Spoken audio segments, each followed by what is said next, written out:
अस्सलाम वालेकुम, hope so you all are doing good. Next हमारे पास ये कहाँ चले गए हम। नेक्स्ट हमारे पास 2011 में यूएस गवर्नमेंट ने ये रिपोर्ट किया था कि 3 ऐसे रीजंस हैं जिसकी वजह से फेडरल टेक्नोलॉजी जो है वो उसके प्रोजेक्ट सक्सीड करते हैं, जिसके अंदर एडिक्वेट फंडिंग, स्टाफ एक्सपर्टीज़ और engagement from all stakeholders था।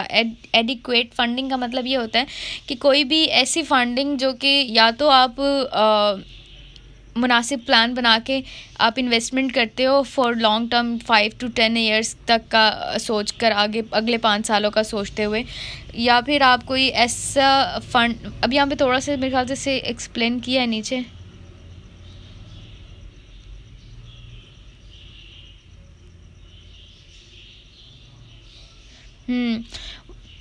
मतलब वो एस्टिमेट लगा के और लॉन्ग टर्म का ईयर वाइज या इस तरह का कोई भी एक डन कर लेते कि इतने टाइम तक हमने ये इन्वेस्टमेंट की है, इसका हमें प्रॉफिट हो जाएगा। अब नीचे जो लिखा है आपको नहीं समझ आएगा, इसका मतलब यही होता है। बस आपको अगर ये एक्सप्लेन करना हो अपनी इंग्लिश में लिख देना कि it's kind of the investment which is invested for long term for the long with the long plans of the 2 years, 5 years or 10 years. The investor or sponsor just invest his or her money in the business or in any organization to get the good returns in the for the next 5 years or for the next 1 year, for the plan for next 3 years, इस तरह कुछ करके। ठीक है। Staff expertise क्या होती है? Staff की महारत रखने वाला स्टाफ होना चाहिए, टैलेंटेड स्टाफ होना चाहिए। टैलेंटेड स्टाफ का मतलब है जो भी काम आप कर रहे हो उसको, स्टाफ को उसी के अकॉर्डिंग हायर करना है कि वो उसके अंदर महारत रखता हो। Engagement from all stakeholders, तमाम तरह स्टेक होल्डर्स उसके अंदर इन्वॉल्वमेंट करें। ये बाकी नीचे कुछ नहीं लिखा, you can cut it of. Let me cut it off. I just love to cut the paragraphs. अच्छा, नेक्स्ट हमारे पास क्या है नीचे? Winners and those on funds for the notification. ये क्या चीज़ है? It is important look beyond individual project success rate and focus on how organisation as well as whole can improve project performance, research comparison and excel in the project delivery. The winners from those that do not fund for significant best practice use an integrated toolbox. What is क्या कह रहे हैं ये? important look individual beyond individual project success rates and focus on how organization as a whole can improve the project performance. Research comparing companies that excel the project winners, those who do not find the significant best practice. ऊपर वाली line तो वो ये कहती है कि organisation क्या कर सकती है होल प्रोजेक्ट को इम्प्रूव करने के लिए। Look on the next paragraph, let's see. Use an integrated toolbox. Companies can consistently succeed in managing project. Clearly define that what needs to be done in the project, by whom, when and how. They use the integrated toolbox, including the project management tools, methods, and techniques.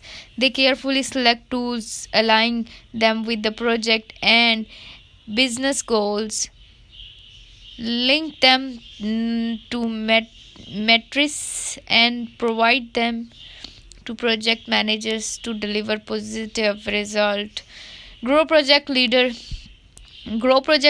The winners know the strong project managers, referred to as the project leader, are crucial to project successful. जैसे कि आप लोगों ने एक अच्छी CR रख के अपनी क्लास को इतना इन्हांस किया हुआ है, इसी तरह वो कह रहे हैं ग्रुप लीडर्स, हमें उसी ग्रो करना है। प्रोजेक्ट लीडर्स को उस वही लीडर्स रखने जिस पर हमें एतमाद हो कि हाँ ये बंदा सक्सेसफुल कर सकता है इस प्रोजेक्ट को। ठीक है, समझ आ रही है ना बात? With strong interpersonal and intrapersonal skills. Interpersonal और इंट्रापर्सनल का डिफरेंस आपको पता होगा, आपने अकाउंटिंग की होगी ना, उसके अंदर था इंट्रापर्सनल और इंटरपर्सनल। मतलब इंटरपर्सनल का मतलब होता है आपसी ताल्लुकात, इस तरह के। ठीक है, इंट्रापर्सनल का मतलब होता है, यार मुझे भी नहीं पता वैसे इसका सही मतलब, देख लेना। अच्छे से, वरना मैं थोड़े, बल्कि मैं अभी बता देती हूँ।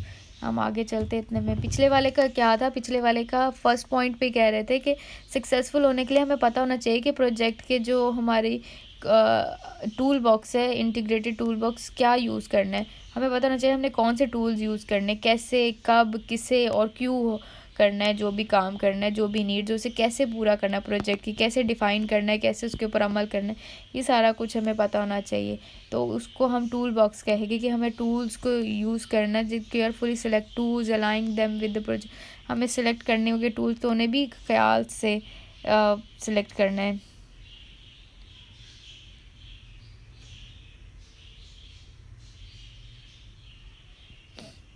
Next, develop and streamlined project delivery process.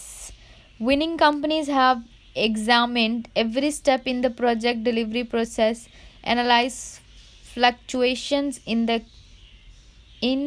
workload, search for ways to reduce variation and elimination of bottleneck to create a repeatable delivery process. All projects go through clear stages and clearly defines key milestones. All projects leaders use a shared roadmap focusing on key business aspects of their projects while integrating goals across all projects, all parts of the organization. वो कह रहे हैं कि ऐसा streamline project delivery process का मतलब ये है कि विनिंग कंपनीज ने कहा है कि उन्हें उन एवरी एग्जामिन किया every step in the project delivery process, analyse the fluctuation in the workload, search and ways to reduce variation. वो ये कह रहे हैं कि जो विनिंग कंपनीज है उन्होंने ये प्रोसेस हर स्टेप को एनालाइज किया, एग्जामिन किया और फ्लक्चुएशन आई देखा, उसको भी एनालाइज किया, उसके बाद उन्होंने वर्कलोड को देखा, सर्च को देखा, रिड्यूस किया वेरिएशन को, और एलिमिनेटेड बॉटल नेक का मतलब होता है पानी, बॉटल नेक का मतलब क्या होता है, कोई चीज़ मुंह तक आ जाना, ठीक है। तो वो ये कह रहे हैं कि उन्होंने क्या किया, फिर उन्होंने all project leaders use a shared roadmap focusing on key business aspects of their projects while integrating goals. वो कह रहे हैं कि उन्होंने सारा कुछ देखते हुए ना लीडर्स ने एक क्लियर मैप बना के दिया कि आप लोगों ने इसी के अकॉर्डिंग काम करना है। जब आप इसके अकॉर्डिंग काम करोगे तो आपको ये फ्लक्चुएशंस वगैरह आएंगे ही नहीं अपने प्रोजेक्ट में। measured project health using metrics. Companies that excel in project delivery use performance matrices to quantify progress. They focused on the handful of important measurements and apply them to all projects. Metrics often include customer satisfaction, return on investment, and percentage of the schedule buffer consume. Last, अब आप लोगों ने इसे याद कैसे करना है, last point बताती हूँ, 1 मिनट। इसका ये इस लेट मी यूज़ हाईलाइट, ये हाईलाइटर भी, ये वाली लाइन करनी है इसकी, ठीक है। Use an integrated mailbox toolbox mind में रखना। टूल बॉक्स का मतलब ये है कि टूल्स यूज़ होने, टूल सेलेक्ट करने की बात हो रही है, मेथड्स की, टेक्निक्स की बात हो रही है कि प्रोजेक्ट कैसे, कब, क्यों, क्या टूल यूज़ होगा, कब, कैसे, क्यों यूज़ होगा, किस लिए होगा, ये सारा कुछ इसके अंदर आएगा, ठीक है। बस ये बात याद रखनी है और बाकी चीज़ें याद रखने की ज़रूरत नहीं है। ये लिखनी है लाइन तो लिख लो। जैसे हम ऊपर कंपनीज़ की बात कर रहे हैं ना कि कंपनी, गवर्नमेंट ने ये बताया, तो हम ये कह सकते हैं कि जो सक्सेसफुल लोग हैं उनके अकॉर्डिंग बस ये बात लगा दें कि सक्सेसफुल जो कंपनीज़ हैं उनके अकॉर्डिंग ये बात है कि वो ये चीज़ें देख कर करते हैं कि कैसे, कौन सा, कब टूल यूज़ करना है, कहाँ सेलेक्ट करना है। तो ये बस ये नाम याद कर लेना, सिलेक्ट टूल्स अगर करना हो तो। आई डोंट रिकमेंड कि बस इसे याद रखो, माइंड में ही आ जाती है, एक बार टूल्स का नाम लेते ही ये चीज़ें माइंड में आ जाती है कि मेथड, टेक्निक्स, टूल्स, ठीक है, ये चीज़ें आ जाती है माइंड में। अच्छा, ग्रो प्रोजेक्ट लीडर्स का क्या मतलब है? ग्रो प्रोजेक्ट लीडर्स का, प्रोजेक्ट लीडर सिलेक्ट करना है, ठीक है। Good project leader need to be business leader as well, ठीक है। ये सिलेक्ट करना है या रखना है या जो भी करना है। वो नीचे ये भी कह रहे हैं कि उसके पास जो है ना इंट्रा और इंटरपर्सनल स्किल्स होने चाहिए। इंट्रा और इंटरपर्सनल स्किल्स मैं आपको बता रही थी क्या होता है। Interpersonal skills are often refer to as people skill, लोगों के स्किल, सोशल स्किल्स और सोशल इंटेलिजेंसी, जो इन लोग सोशल होते हैं और लोगों से बातचीत करना जानते हैं, इस तरह के स्किल्स होने चाहिए, ठीक है। इंटरपर्सनल स्किल्स ये होते हैं। और इंट्रापर्सनल स्किल्स क्या होते हैं? Intrapersonal skills, let me remind, intrapersonal skills में आई थिंक ये आता है फॉर्म ऑफ सेल्फ कम्युनिकेशन, जैसे कि जो इंसान के अंदर, मतलब एक तो होता है लोगों के साथ बातचीत करना, वो होता है इंटरपर्सनल। इंट्रापर्सनल होता है आप अंदर अंदर कोई प्लान कर रहे हो, कुछ सोच रहे हो, कुछ बेटरमेंट के लिए, आपको पता होता है what you are doing, right और रॉन्ग, तो वो उसे इंट्रापर्सनल कहेंगे, ठीक है। अच्छा, develop streamline project delivery process, ये पूरा याद कर लेना इसको।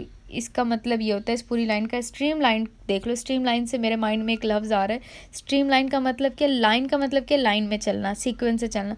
तो यहाँ पे शेयर्ड रोड मैप, ठीक है ना, तो रोड मैप दिया जाता है इसके अंदर, मतलब बताया जाता है, रोड मैप दिया जाता है कि ऐसे काम करना, फोकस ऐसे करना, इस तरह तरतीब से चलना है बिजनेस में एम्प्लॉयज़ को। ये दो चीज़ें याद रख लो, इसके अंदर बहुत है। बीच वाला करना है तो कर लो। इसके अंदर ये बताया कि उन्होंने एग्जामिन किया स्टेप्स को, कि प्रोजेक्ट में जो डिलीवरी प्रोसेस है उसके अंदर क्या एनालिसिस किया है, फ्लक्चुएशन का, वर्कलोड का, स्ट्रक्चर सर्च का, reduce variation, elimination of bottle नेक वगैरह, ये सब चीज़ें। बॉटल नेक का भी मैं आपको बता देती हूँ। बॉटल नेक का मेरे ख्याल से मैंने आपको बताई है डेफिनेशन कि what is bottle neck. Bottle neck actual में हम कहते हैं इसको, अगर कहा जाए तो किस, वैसे बॉटल नेक का मीनिंग तो ये, बॉटल नेक को सुन के तो ये माइंड में आता है कि किसी बोतल का जो ढक्कन, मतलब उसका जो मुंह होता है, ठीक है ना। तो बॉटल नेक का मतलब क्या है? कोई चीज़ नैरो होना या तंगी पैदा हो जाना, उसको बॉटल नेक कहते हैं आई थिंक। मुझे याद नहीं आ रहा, मैम ने बताया था हमारी लास्ट टाइम बॉटल नेक का मतलब, मुझे तो गर्दन याद आ रही है इससे। Measure projects health using metrics, project health कह रहे, प्रोजेक्ट मैनेजमेंट की हेल्थ नहीं कह रहे, प्रोजेक्ट मैनेजर्स की हेल्थ नहीं कह रहे। एक प्रोजेक्ट से मोबाइल की हेल्थ होती है, इस तरह प्रोजेक्ट की हेल्थ होती है। प्रोजेक्ट की हेल्थ क्या होगी? प्रोजेक्ट की हेल्थ में हम ये देखते हैं कि कस्टमर सेटिस्फेक्शन क्या है, रिटर्न ऑफ इन्वेस्टमेंट क्या है, परसेंटेज वगैरह क्या है। परसेंटेज बेसिकली परसेंटेज में आते हैं ना मोबाइल की हेल्थ, आईफोन्स वगैरह में स्पेशली होता है ये। मोबाइल की हेल्थ निकालते हैं तो वो बताते हैं कितनी परसेंटेज आपकी हेल्थ है, परसेंटेज वगैरह, रिटर्न इन्वेस्टमेंट और कस्टमर सेटिस्फेक्शन इसके अंदर देखी जाएगी। बस ये याद करना है इसके अंदर। नेक्स्ट चलते हैं, programme and project portfolio management, whatever, my reading is little weak I think। इसे आगे चलते हैं।